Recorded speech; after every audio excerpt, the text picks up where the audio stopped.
आज हम शिक्षा RPSC first grade educational management के टीक्यूएम मॉडल की स्टडी कर रहे हैं। शिक्षा के क्षेत्र में TQM model Crosby model. Crosby के दृष्टिकोण का आधार रोकथाम है। गुणवत्ता के प्रति उनके दृष्टिकोण को निम्नलिखित अवधारणाओं द्वारा सबसे अच्छी तरह से वर्णित किया जाता है। पहली बार में ही सही करें, शून्य दोष और शून्य दोष दिवस, गुणवत्ता के 4 निरपेक्ष रोकथाम प्रक्रिया, गुणवत्ता टीका 88 और 86।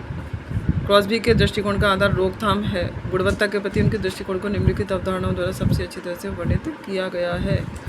जैसे पहली बार में ही सही करें। क्रॉसबी का मुख्य बिंदु यह है कि दोषों को रोकने और आवश्यकताओं के अनुरूप होने से गुणवत्ता प्राप्त होती है।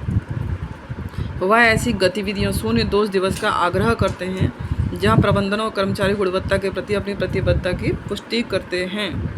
उनके दृष्टिकोण का अंतिम लक्ष्य ग्राहकों को दोष मुक्त उत्पाद और सेवाएं प्रदान करना है। नेक्स्ट है डेमिंग मॉडल। डेमिंग ने श्रृंखला प्रतिक्रिया सिद्धांत प्रस्तुत किया। डेमिंग ने गुणवत्ता प्रबंधन के लिए 14 बिंदुओं का उल्लेख किया था। श्रृंखला प्रतिक्रिया सिद्धांत डेमिंग ने और 14 बिंदुओं का उल्लेख किया था। जुरान त्रयी, इसके प्रतिपादक थे डॉक्टर जोसेफ एम जुरान।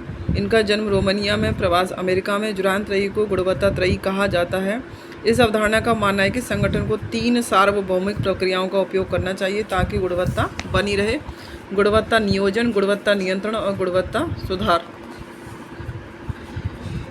ये दिया था जुरान त्रयी ने। Quality planning, quality control, quality planning, control and improvement.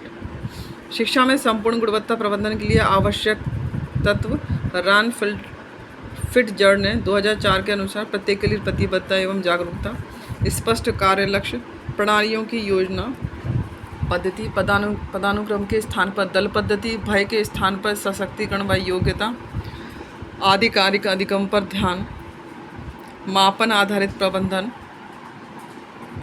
विद्यार्थियों के संपूर्ण गुणात्मक प्रबंध कौशलों का विकास, अधिगम परिस्थितियों में मानवीय व बौद्धिक अनुरूपता पर बल, रूपांतरण योजना।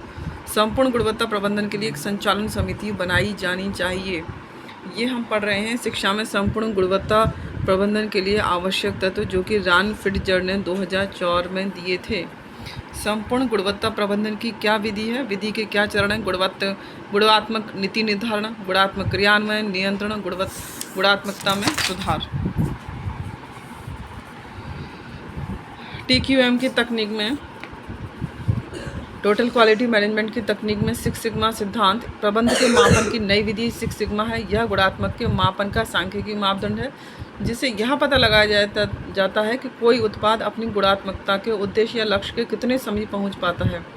6 सिग्मा उच्च गुणात्मकता का मार्ग बन चुका है। इस सिद्धांत को मोटोरोला कंपनी ने विकसित किया था। 6 सिग्मा यह संपूर्ण गुणवत्ता प्रबंधन की एक तकनीक है।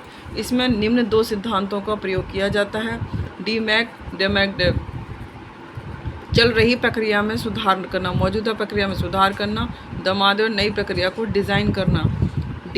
डी से डिफाइन, एम से मेज़र, ए से एनालिसिस, आई से इम्प्रूव, सी से कंट्रोल, प्रक्रिया को नियंत्रित करना।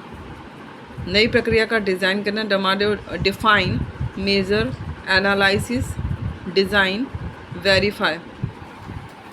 SQC टेक्निक टीक्यूएम की तकनीक है। विकासकर्ता वॉल्टर सेवार्ट ने SQC दी, स्टैटिस्टिकल क्वालिटी कंट्रोल, यह दी थी सेवार्ट ने, वॉल्टर सेवार्ट ने। Next SPC statistical process control, यह दी थी एडवर्ड डेमिंग एंड सेवार्ट ने, statistical process control. Next SWOT, यह एक संपूर्ण गुणवत्ता प्रबंधन की तकनीक है। Strength, weaknesses, opportunities, threats. SWOT विश्लेषण तकनीक में शक्तियाँ व कमजोरियाँ आंतरिक कारक हैं, जबकि अवसर व धमकियाँ बाह्य कारक हैं जो संगठन की गुणवत्ता को प्रभावित करते हैं। बेंचमार्किंग, जब एक कंपनी अपनी गुणवत्ता सुधारने हेतु अपनी तुलना उस फील्ड की सर्वश्रेष्ठ कंपनी के साथ करती है तो इसे बेंचमार्किंग कहते हैं। बेंचमार्क एक संदर्भ या मानक है जिसका उपयोग तुलना के लिए किया जाता है। टोटल क्वालिटी टीक्यूएम के लिए किए गए प्रयत्न: स्कूल शिक्षा गुणवत्ता सूचकांक SEQI, school education quality index, यह एक मैट्रिक्स है जिसका उपयोग भारत के विभिन्न राज्यों के केंद्रशासित प्रदेशों के स्कूल में प्रदान की जाने वाली शिक्षा की गुणवत्ता को मापने के लिए किया जाता है। नीति आयोग, मानव संसाधन विकास मंत्रालय व विश्व बैंक ने मिलकर इसे तैयार किया है। नेपा ने डाइस डेटा के आधार पर पहली बार वर्ष 2005-06 में एजुकेशन डेवलपमेंट इंडेक्स जारी किया था। इसमें 24 संकेतक थे। यह 2014-15 तक हर वर्ष जारी किया गया। नीति आयोग ने वर्ष 2016-17 के लिए SQEI 2019 30 सितंबर 2019 को जारी किया गया। इसका आधार वर्ष 2015-16 है। इसमें 30 संकेतकों का प्रयोग किया गया। इन 3 संकेत सूचकांकों को 2 श्रेणी में बांटा गया: परिणाम, शासन एवं प्रबंधन। SEQI school education quality index ने the success of our school education quality index नाम से 2019 रिपोर्ट जारी की गई थी। इसे 3 श्रेणी में बांटा गया: 20 बड़े राज्यों के लिए, 8 छोटे राज्यों के लिए, 6 केंद्र शासित प्रदेशों के लिए। 20 बड़े राज्यों की श्रेणी में केरल, राजस्थान, तीसरा स्थान कर्नाटक, चतुर्थ स्थान आंध्र प्रदेश, पाँचवां आंध्र प्रदेश, चतुर्थ स्थान आंध्र प्रदेश, पाँचवां आंध्र प्रदेश, अंतिम स्थान उत्तर प्रदेश। 8 छोटे राज्यों की श्रेणी में मणिपुर प्रथम, अरुणाचल प्रदेश। 6 केंद्र शासित प्रदेशों की श्रेणी में चंडीगढ़, लक्षद्वीप। पश्चिम बंगाल ने SQI सर्वे में भाग नहीं लिया। राजस्थान के SQI सर्वे में ओवरऑल श्रेणी में दूसरा स्थान रहा। राजस्थान में SQI सर्वे में आउटकम श्रेणी में भी कर्नाटक के बाद दूसरा स्थान रहा। SQI सर्वे में इक्विटी आउटकम श्रेणी में प्रथम स्थान रहा। SQI का उद्देश्य क्या है? इसको शिक्षा में सुधार लाना, वार्षिक सुधारकों के लिए मानक देना, इनपुट की बजाय आउटपुट पर केंद्रित करना। मकसद राज्यों केंद्र शासित प्रदेशों में स्कूली शिक्षा की गुणवत्ता में सुधार करना, शिक्षा के स्तर पर केंद्र शासित प्रदेशों के बीच ज्ञान और बेहतरीन प्रथाओं का आदान प्रदान करने की सुविधा भी देना। निष्पादन ग्रेडिंग सूचकांक PGI परफॉर्मेंस ग्रेडिंग इंडेक्स यह नवीन सूचकांक है। इसके द्वारा स्कूल एजुकेशन में राज्यों के प्रदर्शन का मूल्यांकन किया जाता है। इसका डिजाइन स्कूल शिक्षा और साक्षरता विभाग, शिक्षा मंत्रालय, भारत सरकार ने किया है। इसका उद्देश्य राज्यों व संघ राज्य क्षेत्रों को स्कूल शिक्षा क्षेत्र में बेहतर प्रदर्शन करने के लिए प्रोत्साहित करना है। इसकी 3 रिपोर्ट प्रकाशित हो चुकी हैं, 17-18 में, 18-19 में, 19-20 में।